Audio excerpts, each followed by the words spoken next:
My name is Jose Pablo Marin Ponce. I am a student here at Lycoming College. I am from Austin, Texas, and I am an undocumented student. I came to this country, to the U.S., when I was 4 years old. Originally, my mom left my dad, came over to the U.S. because my dad was dealing with drug abuse, and he witnessed this firsthand corruption in Mexico. And once my mom said, bring the kids over here, he agreed. He knew that if we were left in Mexico, his kids weren't going to get anywhere. He needed to bring us to a different environment, somewhere where we could grow, learn, become someone in life.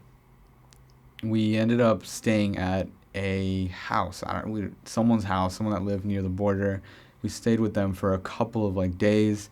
To be honest, one of the main things that I remember, the strongest memories that I have, was of us having breakfast with these people, just not really being able to communicate with them, just noticing how different they looked, how different they acted and their manners, and just kind of noticing that there was this whole different culture in this other side of the border.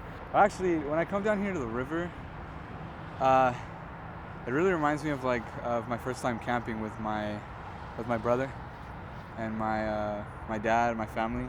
I miss those times where we could go out a lot, but it kind of as I got older, my dad kind of realized he had to get more jobs in order to pay for my college and pay for my school.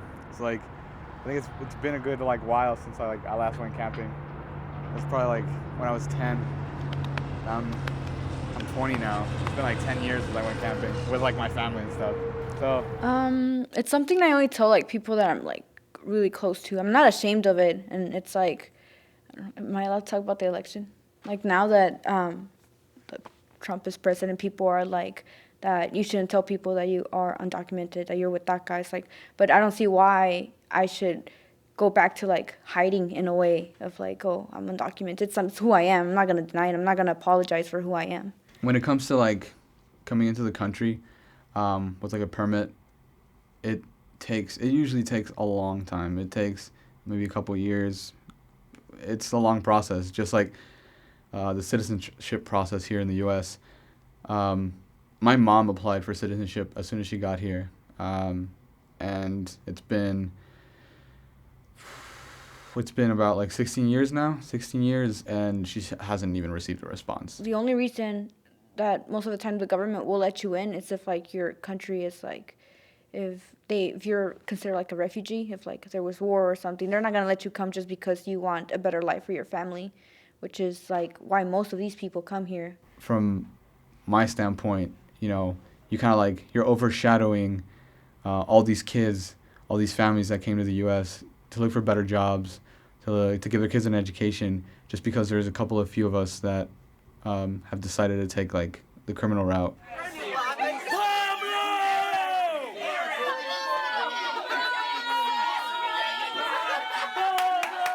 One of the most troubling memories I remember of my dad is we were in that apartment one day, and I remember I didn't even know my dad was in the house, and he had locked himself in one of the restrooms in the house, and my mom was kind of making food for us, but I remember she was crying, and next thing I know, we hear this huge crash in the restroom, and we go in there, and my dad is in the bathtub, and the curtain fell on him, and along with the pole, and he was in the bathtub, and he was crying, and I just remember him, my mom hugging him, and him saying no, I can't do this anymore,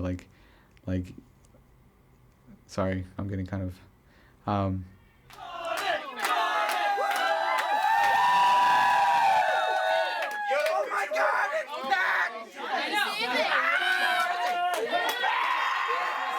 when you're that young, you're kind of oblivious to the fact that you're considered illegal. What does that mean? So I didn't really think much of it up until when I was in middle school, when my parents finally put me into a charter school, and they put me into Kip Austin Collegiate. Well, no, Kip Austin Public Schools. They put me into Kip Austin Public Schools, and at that point, it kind of became real. It was more like a race. People do look at you differently once they find out that you're not from here, that you're from somewhere else. So I learned this from my sister. She's you shouldn't be ashamed of who you are, but you should definitely be careful who you tell that to. And at that point, I kind of realized like I'm an illegal immigrant. Like this isn't gonna be easy. You know, getting a job here in the U.S. isn't gonna be easy unless I want to be be working, like a waitress or a waiter like my mom, or a a janitor like my dad. No one worth watching.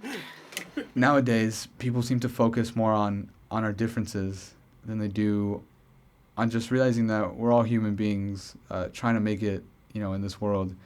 People seem to focus a lot on our skin color and our different cultures instead of just realizing that we're no different from each other. I think if we all just took that into consideration, the world would just be a better place.